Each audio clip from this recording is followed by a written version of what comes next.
A Él sea toda honra, toda gloria, toda alabanza, toda exaltación, porque solo Él la merece. Bienvenidos sean todos ustedes, mis hermanos, a la casa de Dios. Qué bueno es estar adorando al Señor, qué bueno es verles. Quiero saludar de manera especial a mi hermano Byron, que está con nosotros en esta noche. Bendiciones, ministro. Y también saludar a cada uno de ustedes de manera especial. Mis hermanos, quiero recordarles de que el propósito por el cual imprimimos el boletín de peticiones cada semana y que ahora lo subimos al chat de la iglesia es porque entendemos que es necesario que todos estemos unidos en oración. Debemos unirnos en oración, en clamor por estas diferentes peticiones que están aquí. Y quiero resaltar las peticiones 1 y 2. Mis hermanos, debemos orar por nuestra nación, debemos orar por la nación donde el Señor nos tiene viviendo. Ustedes saben que a raíz de las elecciones todavía no está todo definido. Esto puede pasar a cosas mayores, pero precisamente pedimos la oración para que eso no suceda. Sea lo que sea que se termine de definir, que pueda haber una salida plausible a esta situación. Que no hayan luego hechos lamentables, que esto no venga con protestas que muchas veces traen muertes, traen saqueo, traen dificultades. Que todo esto pueda resolverse en paz y lo más pronto posible. Porque esta nación que ha sido tan sacudida y está siendo tan sacudida por este virus, que cada día el número de contagios es mayor, cada día se establecen nuevos récords. Yo veía, por ejemplo, la semana pasada, si mal no recuerdo, en un día hubieron más de 130,000 contagios. En un día. Y yo decía, Dios mío, pero esto es alarmante. Y cada día el número de contagios sube. Está siendo sacudida por esta pandemia esta nación. Y que aparte de eso tengamos otro problema de índole político, sería preocupante. Así es que no dejemos de orar. Porque es nuestro mandato, es el mandato de nuestro Señor, es nuestra responsabilidad en nosotros orar por las autoridades, orar por la paz y la prosperidad de la nación donde el Señor nos ha traído. Y en el caso de muchos, la nación donde han nacido, la nación donde son ciudadanos. Así es que oremos por esta situación. No pensemos que ya esto pasó. No nos unamos como los demás. Recuerden que el Señor nos tiene un llamado especial de ser sal, de ser luz, y que no debemos ser como los demás, que cada quien se parcializa a su simpatía política. Nosotros estamos para orar, sea cual fuere la decisión que tenga esta nación en la elección de sus autoridades. Nosotros estamos para orar por las autoridades que surjan, para orar por la paz, por el bienestar de esta nación que es nuestro hogar, que es nuestra nación también. Necesitamos también orar, mis hermanos, por tantas y tantas personas que han sido afectadas por el huracán ETA, sobre todo en Centroamérica y en Cuba. Hay muchos damnificados en Honduras, Guatemala, Nicaragua, Costa Rica y Cuba. No sé si de pronto se me quedó otro país. Así es que debemos orar. Otra cosa es, anoche teníamos reunión de pastores de la Asociación Hispana y acordamos los pastores solicitar una ofrenda voluntaria a la iglesia. No es solo orar, nosotros también tenemos que decir presente, con lo que el Señor ponga en su corazón. El Señor va a poner un monto en su corazón. El Señor va a tratar con usted. Y ese monto que el Señor le ponga, tráigalo el domingo como una ofrenda especial. Usted le puede poner Guatemala, le puede poner Honduras, le puede poner el país que usted quiera de esto. O si quiere poner damnificados, de los damnificados del huracán ETA. Esa ofrenda cada iglesia la va a enviar la semana que viene a la asociación, y la asociación, a través de los pastores de esos países, se van a canalizar esas ayudas. Si lo que usted puede dar son $5, no diga, bueno, ¿qué van a hacer $5 en esto? Tráigalo. Pero claro, si el Señor lo está moviendo a más, no solo de 5, porque el que siembra escasamente, escasamente se dará. Y al que al pobre da, a Dios le presta. Mis hermanos, el domingo pasado anunciamos también un tiempo de ayuno y oración que estamos convocando como iglesia para buscar la dirección del Señor en medio de esta pandemia. Como iglesia, cómo vamos a hacer sal, cómo vamos a hacer luz, cómo vamos a ayudar a que aún nuestros propios hermanos, hay muchos hermanos en nuestra iglesia que a raíz de la pandemia se han sumido en una depresión espiritual, no en una depresión psicológica, en una depresión espiritual. Y usted ve que no se conectan por ninguno de los medios que están establecidos, pero tampoco se congregan, tampoco, y nos sospechamos que esto es un reflejo de su estado espiritual y que lo más probable están descuidados en su oración y en el estudio bíblico. Así es que necesitamos orar por estos hermanos, necesitamos ayudar a estos hermanos. Les invitamos, comenzamos este domingo. Tendremos una semana, desde este domingo que viene hasta el sábado de la semana que viene, estaremos ayunando y orando. Usted a través de un mensaje, a través de una llamada, me dice qué día usted o cuáles días, porque de pronto usted pueda participar más de un día, cuáles días estará en ayuno y oración por estas peticiones. Y la lista principal seguirá siendo esta. Tenemos peticiones aquí que son fijas, porque son peticiones generales. Por ejemplo, siempre hay que orar por el pastor. Tienen que ayudarme a orar, mis hermanos. ¿Por qué? Porque es necesario que cada vez que yo me presente para hablar de la palabra de Dios, lo haga de una manera correcta, lo haga de una manera fiel. Si usted es mal alimentado, usted se va a enfermar espiritualmente. Entonces, es una responsabilidad que cada semana uno tiene como pastor, y esto es sumamente serio, pero también es sumamente demandante, para que el Señor siempre se apiada de mí, se apiada de ustedes también, y siempre nos dé verdes pastos. Y esa petición siempre está fija ahí, porque cada semana hay que preparar mensajes, hay que preparar estudios bíblicos, hay que preparar consejería. Ahora a través del medio que tenemos, del Zoom, tenemos varios estudios bíblicos en diferentes horarios, aunque no nos estamos reuniendo físicamente, pero a veces tengo estudio bíblico con una sola persona. Tengo varios estudios bíblicos así, que a veces es con una sola persona, pero a veces es con 2, 3, con varios, con 4. Ese medio del Zoom nos ha permitido hacer todo esto. Bien, mis hermanos, vamos a avanzar, hermano. Sí, ¿hasta qué hora sería el ayuno? Hasta la hora que cada quien puede. El hermano Leonides pregunta hasta qué hora el ayuno. El ayuno es hasta el horario que cada quien pueda. Hay hermanos que por asuntos de salud solo pueden hacer ayuno hasta el mediodía, pues hasta el mediodía. El que pueda hasta las 2, hasta las 4, hasta las 6, hasta la hora que cada quien pueda. Lo importante es que nuestros corazones vengan humillados delante de Dios, que nuestros corazones estén buscando de manera sosegada, de manera intensa, el rostro de nuestro Señor. ¿Alguna otra pregunta?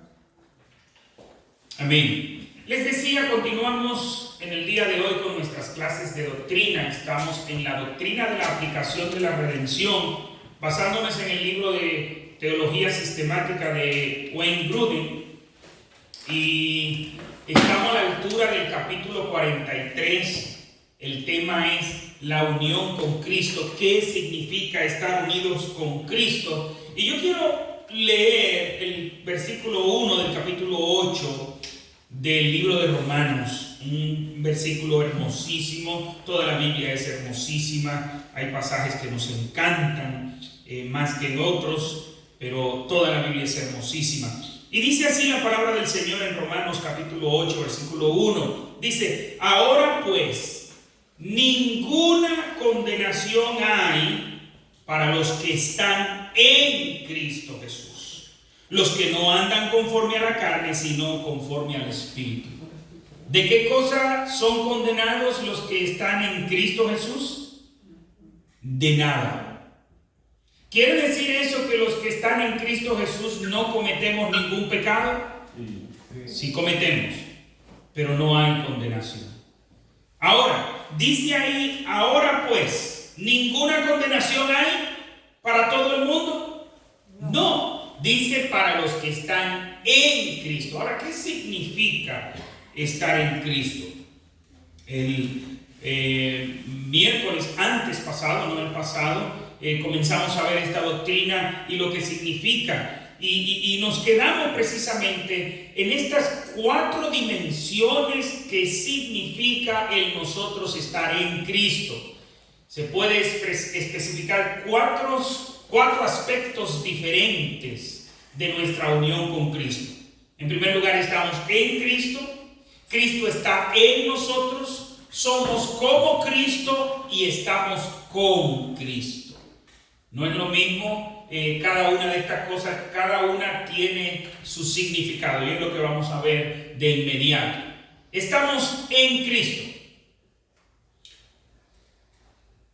Estamos en Cristo. La frase en Cristo no tiene un solo significado único, sino que se refiere a una variedad de relaciones, varias relaciones que tenemos en Cristo. En primer lugar, en el plan eterno de Dios. Estamos en Cristo, en el plan eterno de Dios. En Efesios 1:4 nos dice que Dios nos escogió en Cristo antes de la creación del mundo. Es decir, en Cristo ya estábamos escogidos desde antes de la fundación del mundo. Fue en Cristo que fuimos predestinados a fin de que nosotros seamos para alabanza de su gloria. Efesios 1:11 y 12. Más tarde, Él nos salvó y nos llamó por su propia determinación, por su propio consejo, por su propia decisión. Y debido a la gracia que nos dio en Cristo Jesús, antes del conocimiento del tiempo, le escribe Pablo a Timoteo en 2 Timoteo 1:9. Es decir, en Cristo hemos sido predestinados. En Cristo hemos sido escogidos, en Cristo hemos sido llevados para la alabanza de su gloria. En Cristo, antes de que el tiempo existiera, ya nosotros estábamos escogidos en Cristo. Puesto que nosotros no existíamos antes de la fundación del mundo, estos versículos indican que Dios, mirando al futuro y sabiendo que existiríamos, nos consideró como que estábamos en una relación especial con Cristo.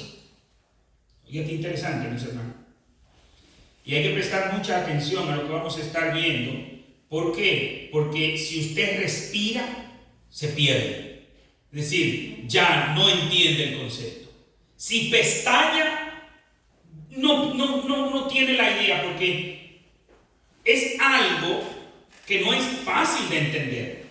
Que usted diga que yo fui escogido en Cristo desde antes de la fundación del mundo. Saben que algunos que han comenzado a entender esta doctrina humanamente, carnalmente, ¿saben qué dicen? Oh, nosotros somos eternos. Y de ahí se ha desarrollado la doctrina de la preexistencia del alma. ¿Y qué es lo que dicen estos de esta doctrina de la preexistencia del alma? Oh, fíjate que hemos sido escogidos en Cristo desde antes de la fundación del mundo. Entonces, eso quiere decir que nosotros existíamos en Cristo. Y de ahí han desarrollado un conjunto de barbaridades de la preexistencia del alma, de que el alma preexiste antes de que el ser humano es creado. Pero eso no es lo que dice ahí. Y eso lo podemos ver hasta con una ilustración humana. Humanamente. Por ejemplo, una persona desde su temprana juventud, me va a disculpar la hermana Elisa, me la voy a tomar de ejemplo. Bueno, voy a tomar uno de los hijos míos para no Digamos que Mercy ve una prenda de un bebé desde ya y dice: yo quiero comprar esto, o atesora eso para un hijo suyo. Y dice: yo quiero tener esto para mi primer hijo. Ella no tiene hijo, pero ya, desde ya está proyectando el que va a tener. Claro está, siempre las ilustraciones que hacemos en el tema de Dios quedan muy cortas siempre. No vaya usted a tomar literalmente esta ilustración. Lo que quiero dejar dicho es que hasta nosotros los seres humanos podemos proyectar nuestra vida hacia el futuro. Hay personas que desde niño, yo recuerdo allá en Dominicana había un general bastante famoso, conocido, el general Candelier, y en una ocasión están haciendo una entrevista a los padres y dice el papá: es que el hijo mío era general desde que nació, porque él siempre me decía: papi, cómprame soldaditos, y él lo ponía a los soldaditos en línea y le daba órdenes y esto. Es decir, fíjense cómo se proyectaba hacia el futuro. Si esto lo podemos hacer los seres humanos, ¿cuánto más Dios? Y como nos dice en la porción que leímos en 1 Corintios, lo que antes conoció, los predestinó. Desde antes nos conoció. Dios sabía que existiríamos. Es lo que nos sigue diciendo Gruden. Sigue diciendo: Dios, mirando al futuro y sabiendo que existiríamos, nos consideró como que estábamos en una relación especial con Cristo. Desde ya Dios nos tiene como en una relación especial con Cristo. No nos escogió primero y luego decidió relacionarnos a Cristo. Más bien, al escogernos, al mismo tiempo nos consideró como pertenecientes a Cristo de una manera especial, como estando en Cristo. Por consiguiente, pensó en nosotros, a la larga teniendo el derecho de participar en las bendiciones de la obra de Cristo. ¿Qué es otra doctrina que se ha desarrollado?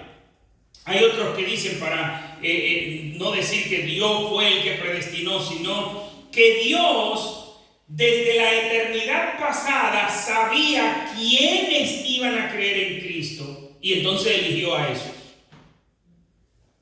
Pero si aceptamos esta doctrina, eso quiere decir que Dios eligió a los que Él sabía que iban a creer en Cristo. Eso quiere decir que el ser humano tiene capacidad de venir a Dios sin que Dios lo traiga. ¿Y qué dice Jesús? No, Jesús dice: de ninguna manera. Nadie puede venir a mí si no le es dado del Padre. Nadie puede venir a mí si el Padre no lo trae. Y el verbo griego que ocupa Jesús para decir si el Padre no lo trae, lo que significa es: nadie puede venir a mí si el Padre no lo arrastra hacia mí. Otra cosa dice, ¿cuál es la otra ilustración que nos da el Señor a través del apóstol Pablo? El apóstol Pablo, cuando escribe a los colosenses, dice: fuimos arrancados del reino de las tinieblas y plantados en el reino de su amado Hijo Jesús. No es que el árbol decide él salir de donde está y se va entonces para el reino de la luz. No. ¿O ha visto usted que algún árbol en algún momento se arranca de donde está y sale para otro lugar? No, si no lo arrancan y lo plantan en otro lugar. Y es precisamente la ilustración que nos da el Señor a través del apóstol Pablo, diciendo que hemos sido arrancados del reino de las tinieblas y plantados en el reino de su amado Hijo Jesús. Por tal razón, no es que Dios nos escogió porque Él vio que, como yo sé que este me va a recibir, escojo a este. De hecho, entonces ahí el mérito no es de Dios. El mérito es de la persona que Él eligió a Dios. Pero ¿qué dice la Biblia? Nadie busca a Dios. Nadie. ¿Recuerdan ustedes en Romanos? No hay bueno ni aún uno. Nadie busca a Dios. Y usted diría: pero yo busqué a Dios. Dios nos buscó a nosotros. Porque Él dice que los que antes conoció, los predestinó, y a los que predestinó, los llamó. No dice que ellos vinieron, Él los llamó. Él nos llama. Pero ya ese es un tema que lo analizamos bastante bien en la sección pasada.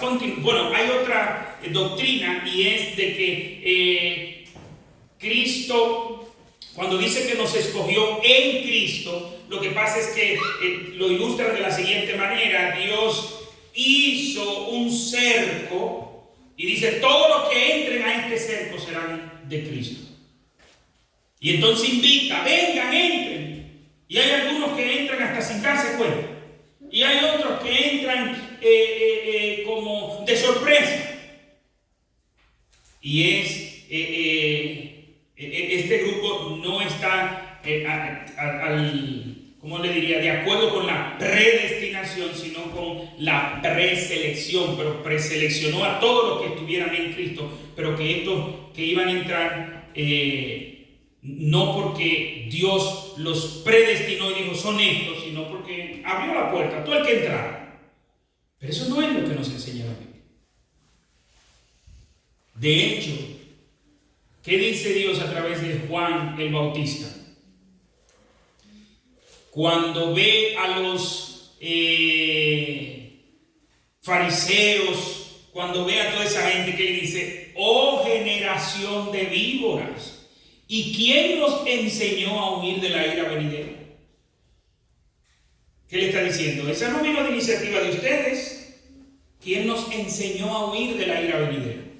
Así es que es el Señor el que nos atrae. Sigue diciendo, en segundo lugar, también durante la vida de Cristo en la tierra estábamos en Cristo. Y usted diría: ¿me perdí? ¿Cuándo estuve yo? Recuerdan ustedes, algunos lo recordarán, esta alabanza muy famosa, sobre todo en la República Dominicana: yo no estaba, Señor, en Palestina. Cuando tu mano llena de ternura, cuando tu madre llena de ternura, al compás de los signos celestiales, ella te mecía en tu cuna. Bueno, lo primero es que Jesús no tuvo cuna, fue un pesebre. Y no contemplé tu majestad gloriosa en la ascensión al reino de los cielos. ¿Qué es lo que nos está diciendo? Estábamos ahí en Cristo. Ahora, ¿estábamos literalmente ahí? No, pero sí tenemos una ilustración humana para esto. Por ejemplo, y voy a usar una ilustración del golf, no del béisbol. No sé si dije bien. ¿Es golf, no, verdad? Golf.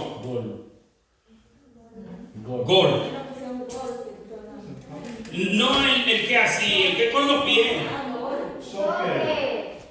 No es en español.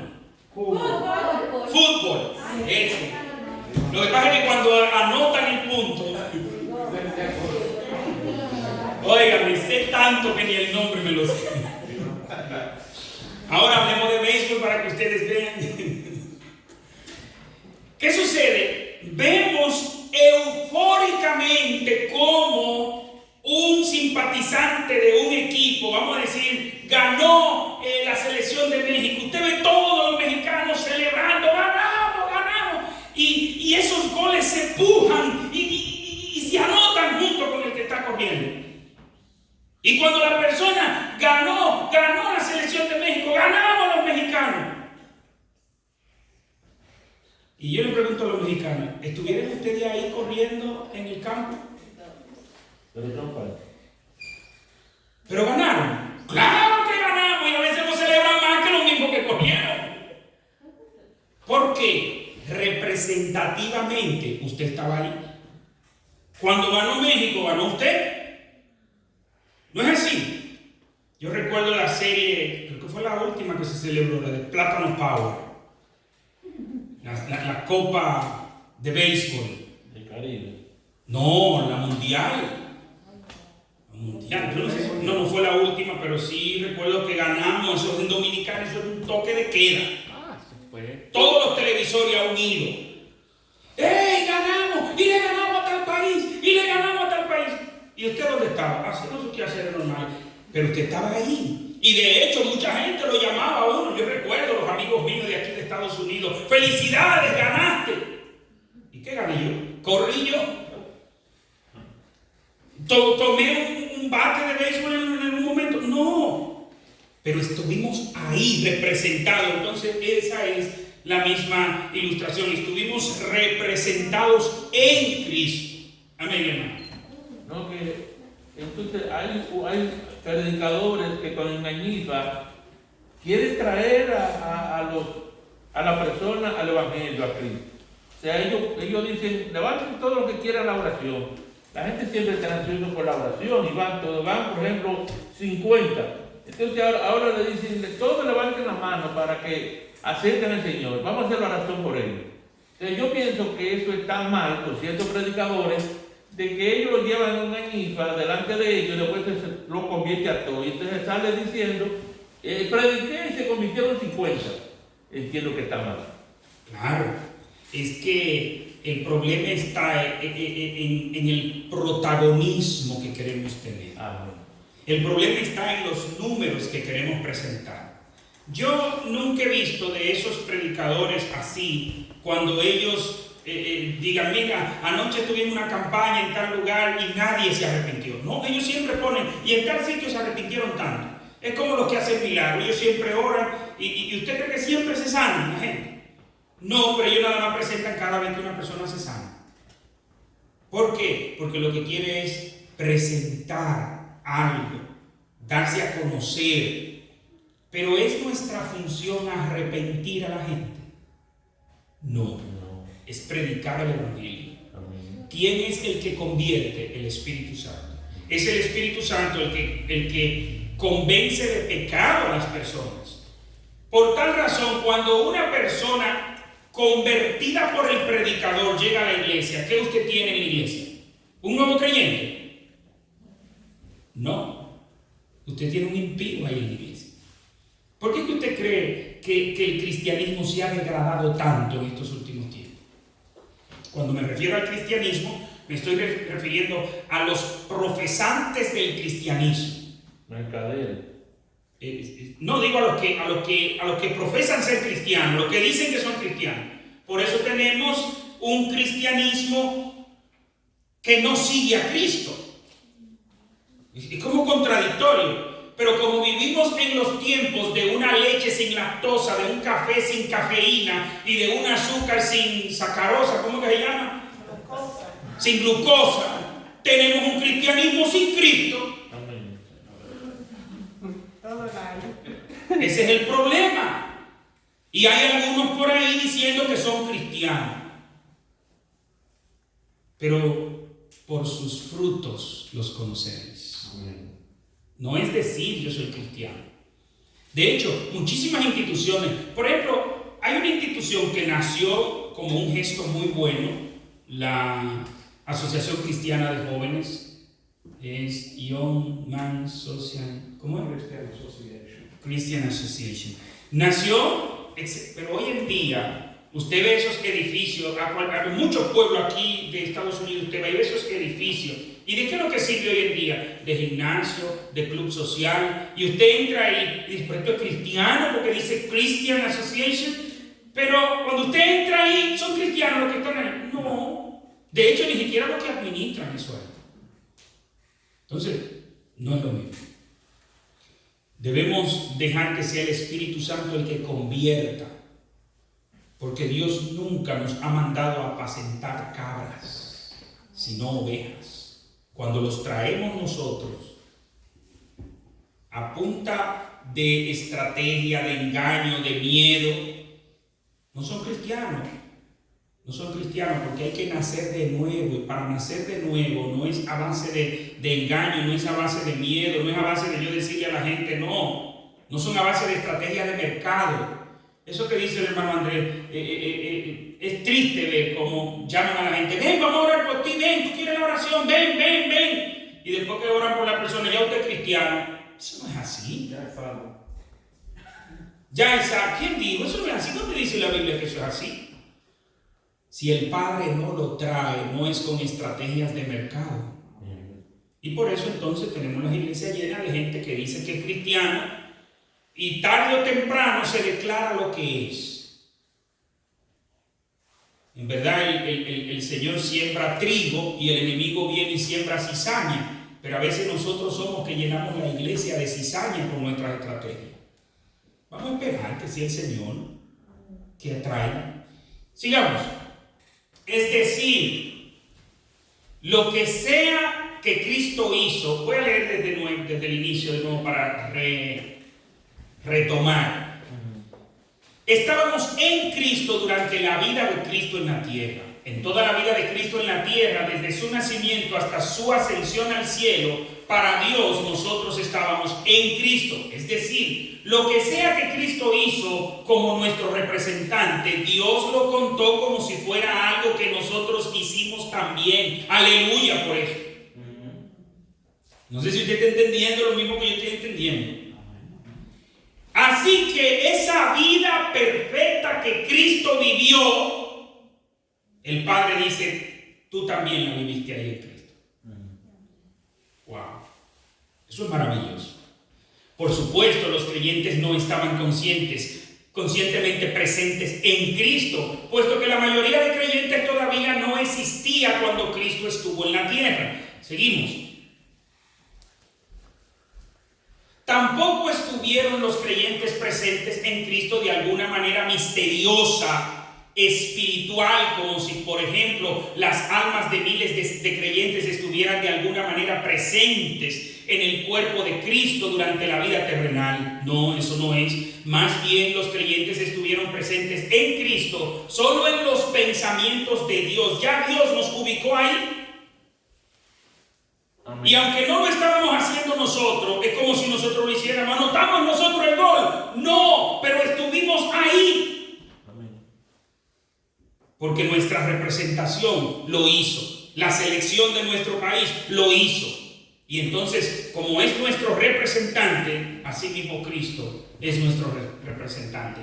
Dios nos tomó como si también hubiésemos pasado por todo lo que Cristo pasó, porque Él fue nuestro representante. Próximo slide. Cuando Jesús obedeció perfectamente a Dios toda su vida, nos consideró como si también hubiéramos obedecido nosotros. Por la obediencia de uno solo, muchos serán constituidos justos. Romanos 5:19. Así que Cristo es nuestra fuente de justicia. 1 Corintios 1:30, Filipenses 3:19. Debido a que Dios nos consideró como estando en Cristo, también pudo considerar que nuestros pecados pertenecían a Cristo, al que no cometió pecado alguno. Por nosotros Dios lo trató como pecador, 2 Corintios 5:21, y el Señor hizo recaer sobre él la iniquidad de todos nosotros, Isaías 53:6. Al estar nosotros en Cristo, Cristo nos aporta su vida santa y justa, nosotros le aportamos el pecado a Cristo. Y por eso Él muere en la cruz por nosotros, porque ya estábamos ahí en Él. Era algo que el Padre lo estaba viendo.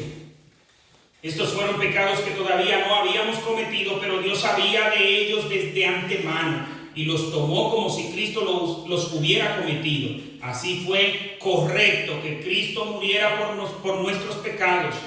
Él mismo, en su cuerpo, llevó al madero nuestros pecados. 1 Pedro 2:24. Vea también Romanos 4:25, 1 Corintios 15:3, Colosenses 2:14 y Hebreos 9:28. Vamos a ver. Pero no fue simplemente nuestros pecados los que Dios tomó como pertenecientes a Cristo, sino nosotros mismos fuimos insertados allí. Cuando Cristo murió, Dios nos tomó como si hubiéramos muerto también nosotros. Nuestro viejo yo fue crucificado con Él, Romanos 6:6, y también en Gálatas capítulo 2 nos dice, he sido crucificado con Cristo, Gálatas 2:20. Uno murió por todos, por consiguiente todos murieron. 2 Corintios 5:14, ver también Romanos 6:4, 5 y 8, 7:4, Colosenses 1:22, Colosenses 2:12 y 20. Colosenses 3:3, 2 Timoteo 2:11. De la misma manera Dios pensó de nosotros como habiendo sido sepultados en Cristo. Con Cristo resucitados con Él y llevados al cielo con Él en gloria. Y en unión con Cristo Jesús, Dios nos resucitó y nos hizo sentar con Él en las regiones celestes. Efesios 2:6, ve también Romanos 6, 4 al 11, 1 Corintios 15, 22, Colosenses 2, 12 y 13. Este es otro misterio interesantísimo. Dice que con Cristo estamos sentados en las regiones celestes. Mire a ver dónde está usted sentado, a ver. ¿Usted está en las regiones celestes? Hay algunos que creen que sí, que Nueva York es el cielo. Hay algunos que creen que llegar a los Estados Unidos ya, esa es la gloria. Llegar a Nueva York ya, este es el cielo. No, no estamos en el cielo. De hecho, mucho dicta esto de ser el cielo. Mucho dista, de distancia, de una gran distancia. Esto no es el cielo, nada parecido.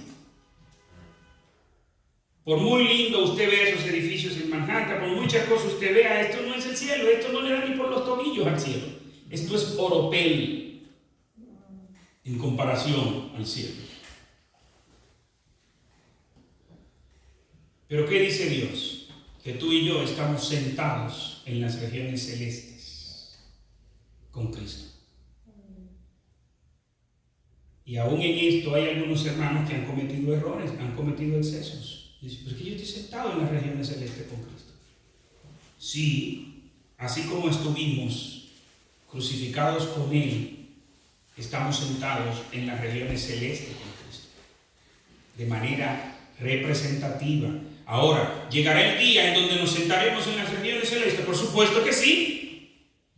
Es lo que en teología se llama el sí, pero todavía no. ¿Está sentado en las regiones celestes con Cristo? Sí, pero todavía no. ¿Eres justificado, santificado plenamente? Sí, pero todavía no. Es decir, sí, porque para Dios el tiempo no existe. Dios ve un presente continuo y no una conjugación de un verbo, ¿no? Sino que Dios ve todo. Dios está viendo el final desde el principio. Nosotros para ver el final, ¿qué tenemos que hacer? Llegar al final. Nadie puede ver el final antes de.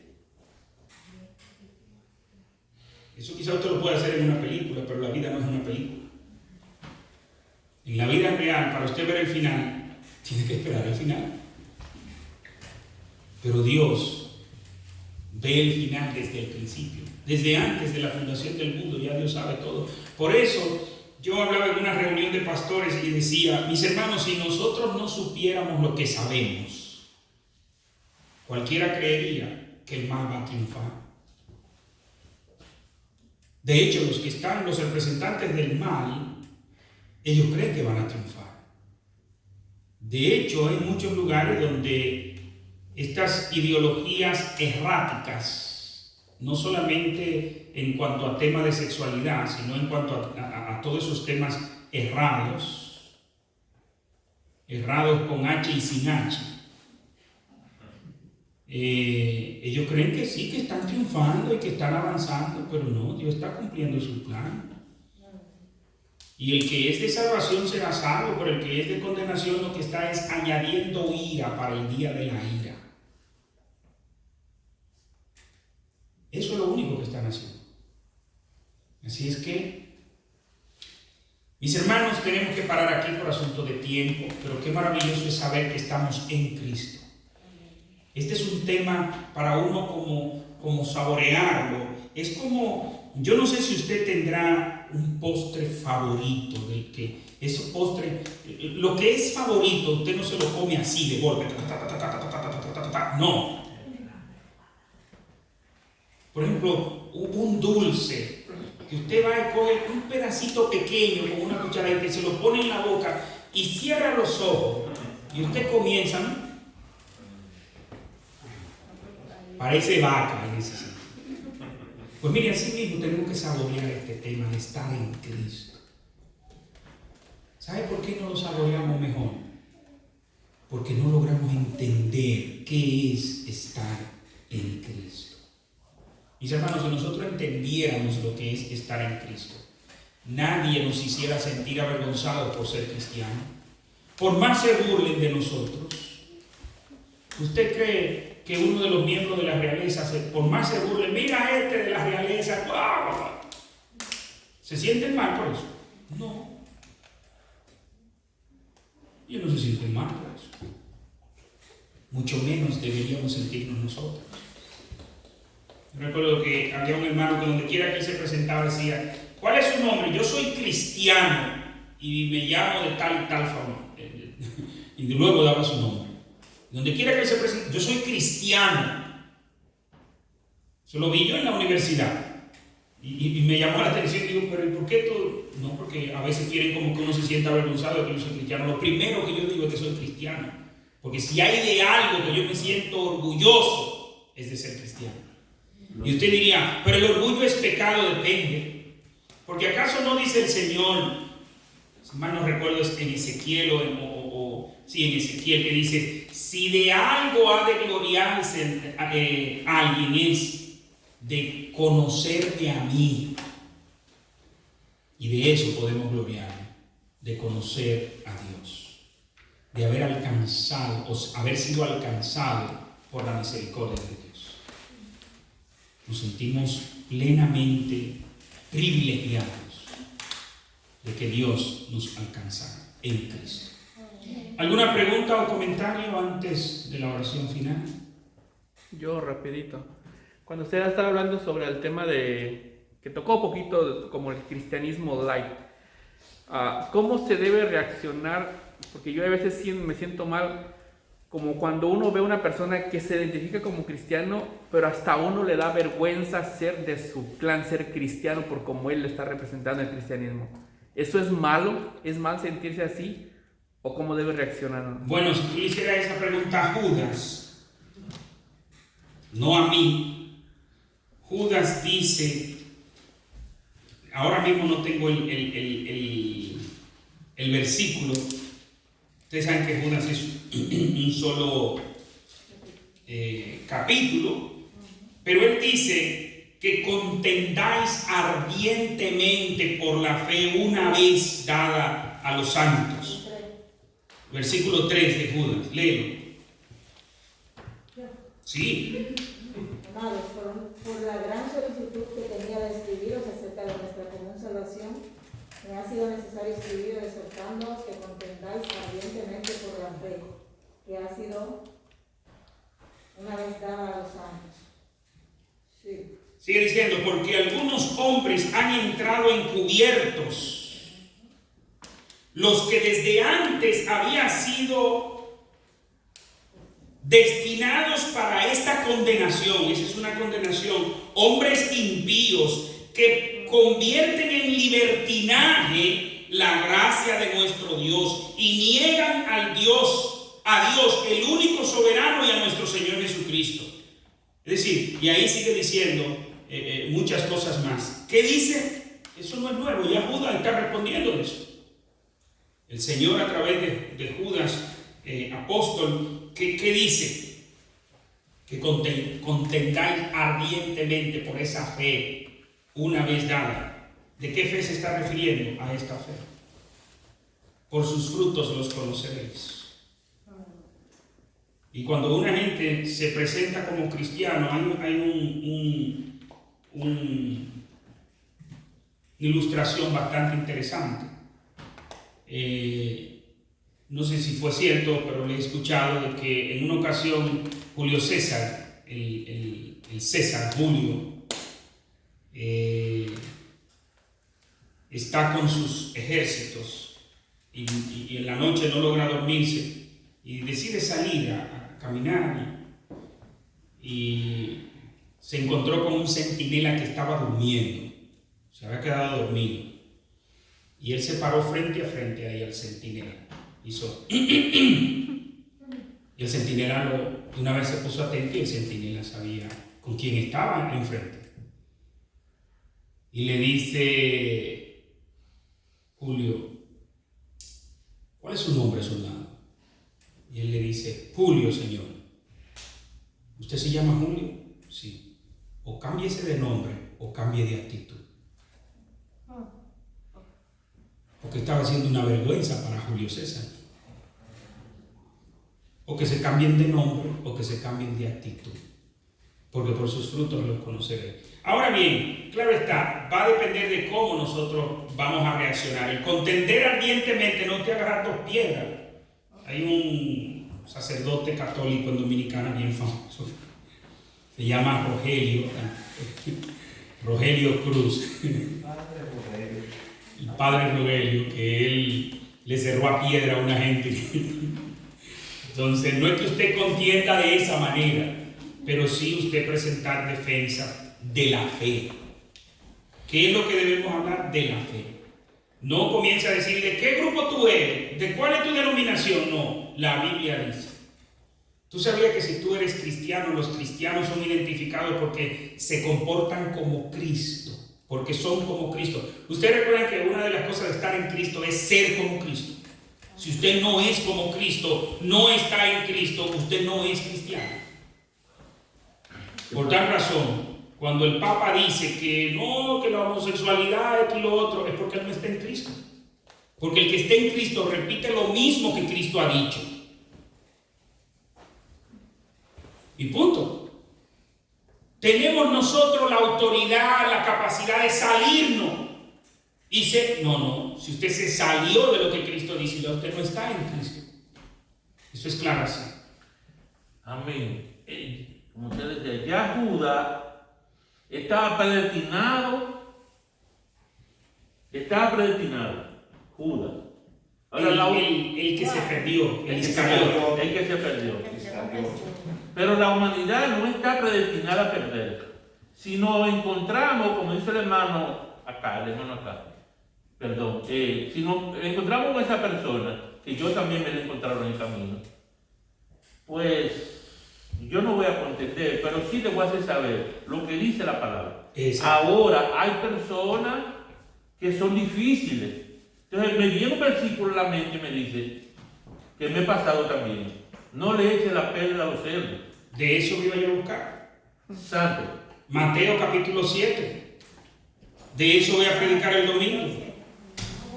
No echéis vuestras perlas a los cerdos. No sé si me dará tiempo de predicar hasta ahí, pero a poder para el domingo. Cuando dice en Mateo capítulo 7 que dice de no juzgar, en el versículo 6 dice, amén, no deis lo santo a los perros. ¿Y de quién usted cree que está refiriendo ahí? Ni echéis vuestras perlas delante de los cerdos, no sea que las pisoteen y se vuelvan y os despedacen. Gloria a Dios. La palabra. Hay con algunos, usted le puede tirar la Biblia, lo que dice la Biblia. Pero por eso decía, no es tirarme la Biblia. Como le encerraron a un hermano que le dio una bofetada allí en una iglesia allá en Dominicana. ¿Dice algo? Sí, en una iglesia en Dominicana. Los hermanos con la Biblia, ¡mira, le dio allí! Mis hermanos, hay que ser sabios. Hay que ser sabios y prudentes. Además, recuerden que ni siquiera Jesús a todos los confrontó. Amén. Hay con algunos que Jesús ni les respondió y hay con algunos que Jesús ni siquiera fue donde cerca de ellos, ni decirle nada. Los ignoró, se fue para otro lado. También a veces eso hay que hacer. Porque una cosa es que la persona esté, déjenme decirle lo siguiente, hay personas que lo que están es mal doctrinadas, que están de corazón buscando a Dios, pero las iglesias donde están los han enseñado mal. Porque déjenme decirle lo siguiente, el cristianismo light no es solo de un grupo de nuevos creyentes, no, hay líderes que lo que le enseñan es basofia a la iglesia. Ese cristianismo light es que se lo han enseñado líderes y hay muchos que entran a esas iglesias y luego se van de esas iglesias. ¿Por qué? Pues no, pero es que esto esto no está bien. Esto no está bien. Porque la Biblia me está enseñando una cosa y aquí yo veo que eso lo tienen como que no es nada. ¿Entiende? Entonces, una cosa es el que está engañado, pero otra cosa es que lo que está es amontonándose conforme a sus propias concupiscencias, como nos dice la Biblia, que en los últimos tiempos se amontonarán muchos conforme a sus propias concupiscencias, porque les gusta el mensaje. Ese mensaje de positivismo, de empodérate, de tú lo puedes, de que tu palabra tiene autoridad, de que tú esto, de que tú aquello y lo otro, pero que no llama a nadie al arrepentimiento. Primero, en ningún lugar la Biblia dice que nuestra palabra tiene autoridad. Dice la Biblia, la palabra de Dios tiene autoridad. Y es más cortante que toda espada de dos filos. Ahora, ¿cuándo mis palabras van a tener autoridad? Cuando yo esté citando la Biblia. De lo contrario, ¿sabe la palabra de quién tiene autoridad? La de Trump. Y hasta de él usted ve que se burlan. Entonces, ahora cuando usted cita la palabra de Dios, esa cita que usted está teniendo, esa palabra tiene autoridad. Yo siempre, si usted ve que alguien viene, no, que tu palabra tiene autoridad, ok, con tu palabra de que se muera esa hormiga ahora mismo. Si tú no matas ni una hormiga con tu palabra, entonces, ¿qué autoridad es la que tú tienes? Pero sí, que el Señor nos dé sabiduría para saber distinguir entre el que quiere verdaderamente seguir a Cristo, pero que está en un lugar equivocado, y el que lo que está es alimentando su pecado y acallando su conciencia, porque son mucha la gente que va a la iglesia simple y llanamente por acallar la conciencia. ¿Alguna otra pregunta? Parece que no. Vamos a estar de pie, vamos a orar, hermanos, para